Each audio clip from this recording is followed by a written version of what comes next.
What's up guys, and welcome back to the channel. In this awesome Switch 2 video, we have a ton of information to discuss here, a lot of exciting stuff going on in the tech part of the discussion with Switch 2. We have GPU information, CPU information, ray tracing capabilities for Switch 2, DLSS updates, VRR updates for the dock. Also, I'm going to give you my recommendation for the best Joy-Con mouse grips to buy for Switch 2 for games like Cyberpunk 2077 and the upcoming Metroid Prime 4. So if you do enjoy this video, please hit the like button and we will get started. We have a lot to cover here. So first up, let's talk about what's going on with the Switch 2 and its GPU and CPU performance and ray tracing capabilities.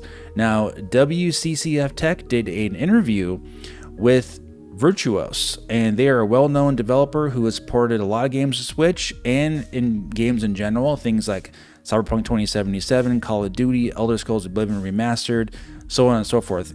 You're probably well familiar with them already. And WCCF Tech did an interview with them talking about the potential of Switch 2, how much do you think they will sell, how good it will be, and various things about the porting process for the games on Switch 2. And this is what we're going to be talking about here right off the gate. They asked about the performance level of Switch 2 in comparison to Xbox Series S and PS4. They said, in terms of raw console performance, do you agree that Switch 2 is closer to the Xbox Series S than it is to PlayStation 4, making it easier for developers to port their current gen games to the hardware? And then they said that GPU-wise, the Switch 2 performs slightly below the Series S. This difference is more noticeable in handheld mode though. However, the Series S does not support technologies like DLSS, which the Switch 2 does. This makes the GPU capabilities of the two consoles comparable overall, so very similar to the Xbox Series S, kind of like what we've been talking about. But the CPU, that's a whole nother ball game, right? So they said CPU-wise, there is a clear distinction between the two consoles. The Switch 2 is closer to the PS4 in this respect, having a CPU just a bit more powerful than the PlayStation 4, which is something we also brought out and kind of proved in another video that Switch 2 CPU is in fact more powerful than the PS4, but it is more similar to that. Since, they go on to say, since most games tend to be more GPU bound than CPU bound, when well optimized, the impact of this difference largely depends on the specific game and its target frame rate. Any game shipping at 60 frames per second on the Series S should easily port to the Switch 2. Likewise, a 30 frames per second game on the Series S that is GPU bound should also port well. Games with complex physics, animations, or other CPU intensive elements might incur additional challenges in reaching 30 frames per second or 60 frames per second, or require extra optimization during porting. So yeah, here we have pretty much the confirmation of what we've been talking about here. The GPU is very impressive for Switch 2.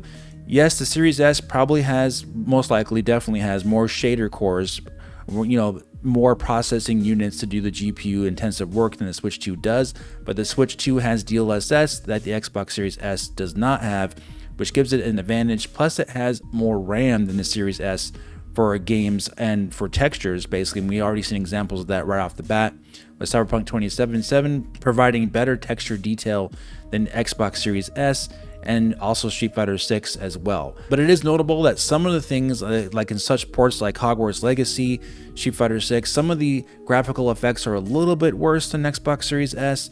But then you have, things like the image quality looking better. So it's kind of weird how that works.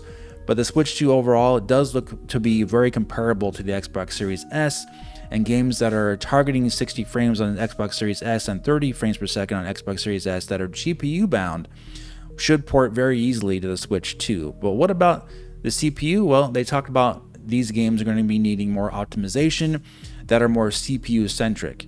So basically more open world style games is my guess. Games like Grand Theft Auto 6, if Rockstar really wants to sell that game on Switch 2 and get even more money, obviously they could optimize the game more for Switch 2 and actually have it run on Switch 2. They don't talk about any games here not being possible on Switch 2, like impossible ports, more so just extra optimization during porting to get these games to work that are more CPU intensive. And we've already seen examples of this with Cyberpunk 2077. The game actually runs really well, and the CPU is actually very impressive in my opinion for what it's doing on this portable device. And for a CPU that is more powerful than PlayStation 4, obviously that's far more powerful than Switch 1. So this is actually a really good, decent CPU in my opinion. And I think so far so good. And from what I'm seeing here, yes, you may not be getting 60 frames per second games on some of these ports. They may be limited to 30 frames, and extra work will be needed for more CPU intensive games that are open world.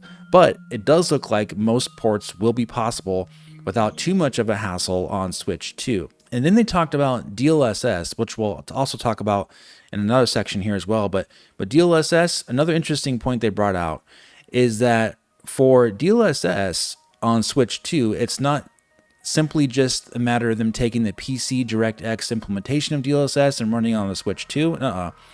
They have to actually have DLSS integrated into Nintendo's NVN2 graphics API that is specifically made for the Switch 2. And they brought out here that this is extra work required, and this may have deferred by some of the developers for their initial ports. So some of these games that don't have DLSS, they asked about it here on Switch 2 already, some games are lacking this, is that it is extra work, but the fruits of your labor show in the examples that we've seen already. Cyberpunk 2077, Street Fighter 6, these games that are using DLSS on Switch 2 are very, very impressive. And some of the games that require more work, or maybe using a lower quality version of DLSS, like Fast Fusion, for example, in Hogwarts Legacy, I'm not quite sure. Of course, we don't have information regarding the developer, interviews with those games, but those are lower quality implementation of DLSS. Maybe they were something that are very easy to put in there to kind of get DLSS up and running on Switch 2 without much effort.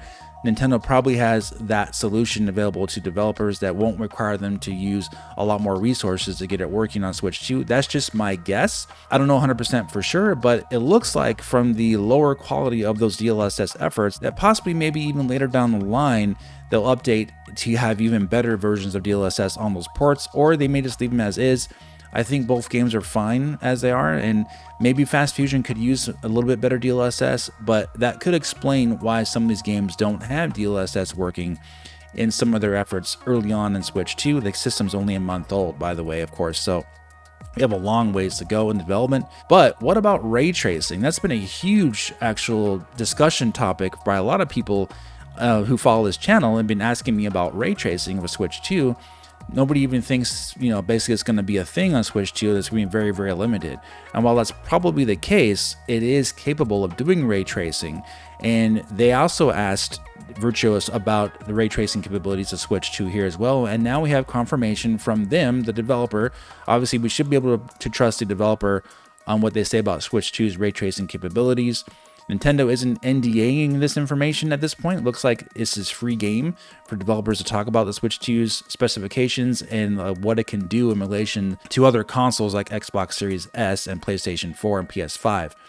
So they asked, similarly, the Nintendo Switch 2 supports hardware accelerated ray tracing, but barely any games are using it. Of course they don't. The system just came out, but yes.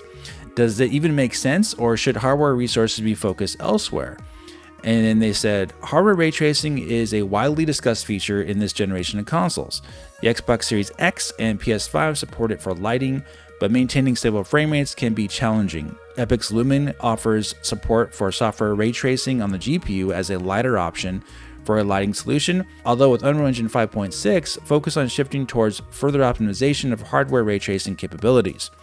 On the Series S, they say, hardware ray tracing for lighting has not been widely pursued as an option. That is noteworthy as the Switch 2 has less ray tracing power than the Xbox Series S. And yes, I agree, from what we're seeing here with those tensor cores and ray tracing cores, it does have less. But they go on to say, DLSS may not significantly close that gap either. Beyond lighting, however, hardware ray tracing continues to be widely used across all platforms for reflections and shadows. So then they say this is where, regarding reflections and shadows, this is where I see the most potential for the Switch 2, as it has sufficient power to deliver high quality shadows and reflections at reasonable resolutions and frame rates. So again, this is Virtuos talking to WCCF Tech. They say that the Switch 2 we'll be able to do things like high quality shadows and reflections with ray tracing, hardware-based ray tracing on the console. So this is something we talked about almost 2 months ago or so, that the first ray tracing game or port on Switch 2 is most likely going to be Star Wars Outlaws, and that uses ray tracing baked into the engine, and they designed it so it can't run without ray tracing enabled in that game. So automatically we're going to be seeing ray tracing most likely in reflections and some other things like shadows probably in that game, in that port. Since they haven't really talked about it much, I don't really know how good that game is going to be on Switch 2, how well performing it's going to be, but you got to think they're going to be targeting 30 frames per second hopefully, and we will have to wait and see what the quality is of that ray tracing in that Switch 2 port. But it is kind of exciting that we will be seeing ray tracing being done in that game on Switch 2 at some level. Now, it is good though that they talk about here, Virtuos that is, that the Switch 2 will be able to do high quality shadows and reflections with ray tracing, hardware-based ray tracing. And I'm looking forward to seeing exactly how much we can actually muster out of that for certain games, but it is very exciting. And then they talked about how they do expect the Switch 2 to be widely successful and more successful actually than the Switch 1. And I actually agree. So far, so good. Switch 2 has the potential to be the biggest selling console of all time, surpassing Switch 1. It's already surpassed it in its launch sales numbers. It's already passed, some people are saying it's already passed 6 million sold worldwide, and it's only been a month, and we're just getting started here. And the tech possibilities are just through the roof for this console. I'm really excited about the updates that are going to be taking place for Switch 2 with things like DLSS, VRR support, and those things as well. But we'll get to that. So DLSS got an update, actually. The transformer model just got updated by NVIDIA, and this is going to be something that's going to be ongoing here. So Nintendo can be using these models on Switch 2. Like Virtuos said, they have to actually take that DLSS and then port it to Nintendo's own API for the GPU and get it to work with Nintendo's NVN2 graphics API.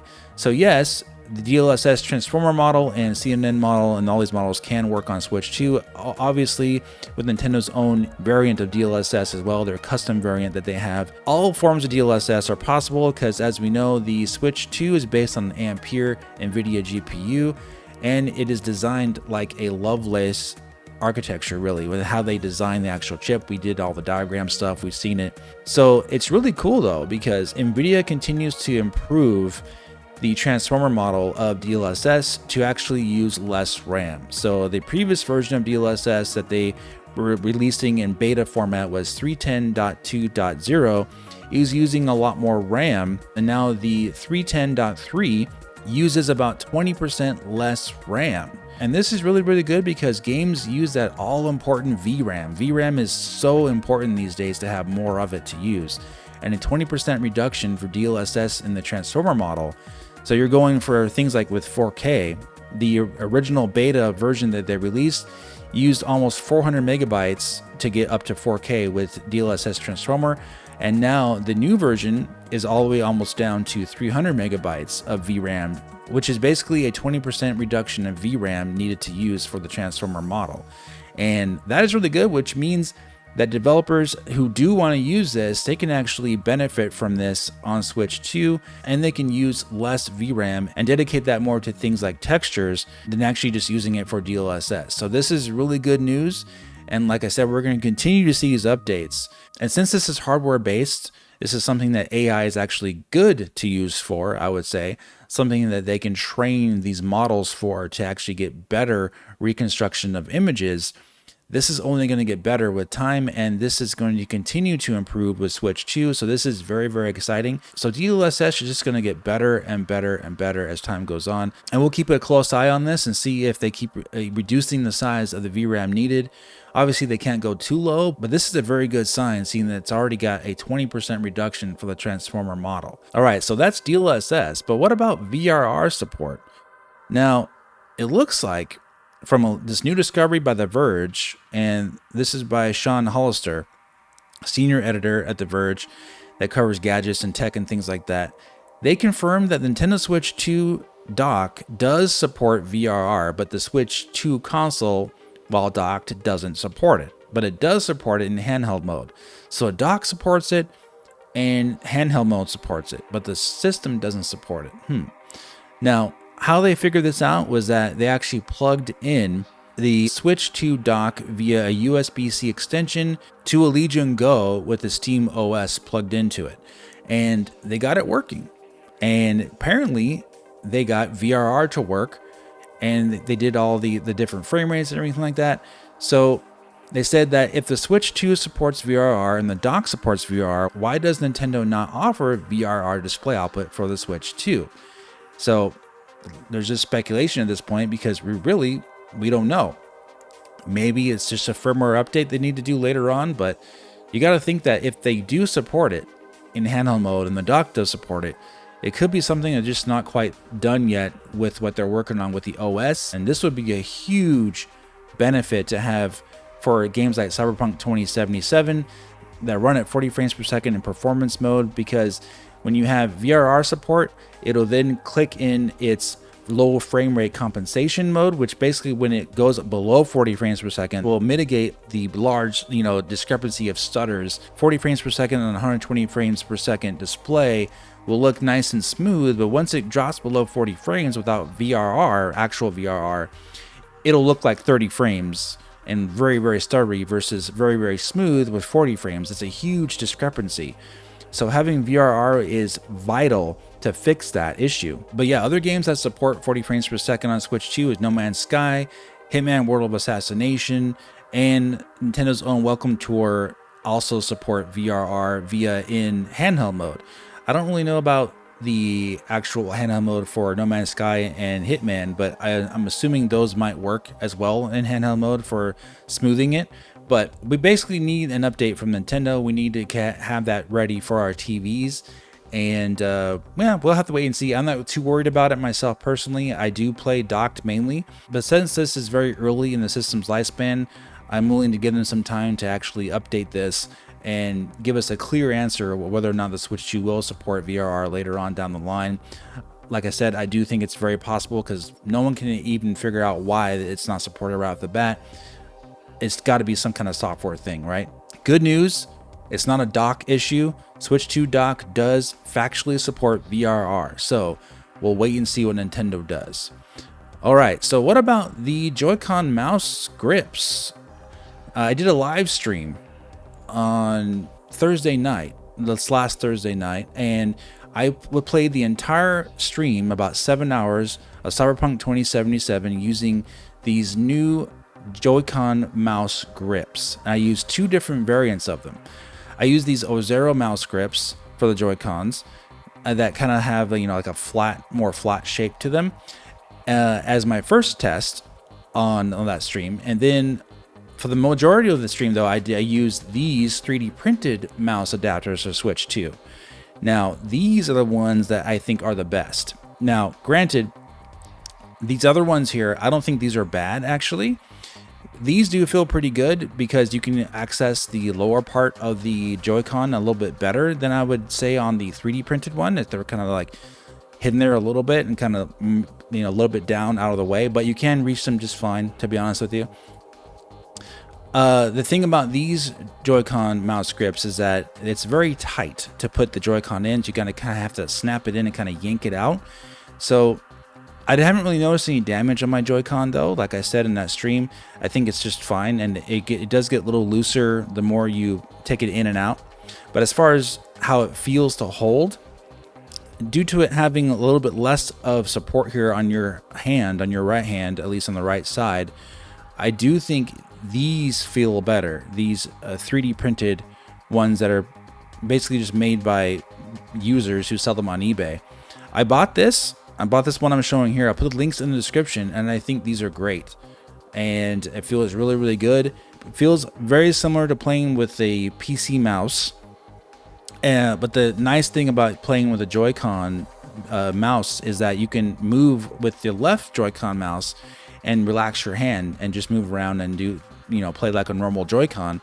And then you can look around like a mouse with your right hand. And I think this works really, really good. It takes some time to get used to put your thumb in all the, the right directions here. It's kind of like angled down. And yeah, you do angle it down anyway when you hold a mouse, but you'll see what I mean when you use it. It's just a little bit more angular and can feel a little bit, uncomfortable to reach your thumb down here on these buttons down here for the home button, but you don't really access the home button that much. You do the plus button more so and during gameplay, and then the analog stick here on the Joy-Con you don't really use in games like Cyberpunk other than to duck and to slide. So you kind of have to kind of like angle the stick up a little bit and kind of rest on your thumb, and then you can kind of press it down to slide or duck in that game like that. And I'm not sure how this will work, but obviously you're not going to use it to be looking around because you're using the actual mouse functionality. So other games will probably not even use this analog stick that much. They'll probably assign maybe the crouch button to something else, but we'll have to wait and see. But either way, for games like Cyberpunk, I have footage here of me playing it live, and I'm darting, zipping, going crazy, flying all around the screen and just blowing people away, and I thought it was great. It was a lot of fun, and I highly recommend the 3D printed mouse adapter Joy-Con 2 for the Switch 2. I'll, like I said, put the links in the description, but yeah, I will be using this for Metroid Prime 4, so I'm very, very excited to play that, obviously, with this, and have more, resting nature for my hand, but that's the whole point of having these grips, is to, when your hand rests, it gives it more support, so you're not kind of like, angling it downwards or to the left or to the right. It gives it more balance and more stability on your hand to play games with the Joy-Con and in mouse mode. So yeah, guys, that's it for this video. I really hope you enjoyed it. Please hit the like button and let me know what you think in the comment section, and subscribe for more. And I'll talk to you very soon in the next video. Have a great day.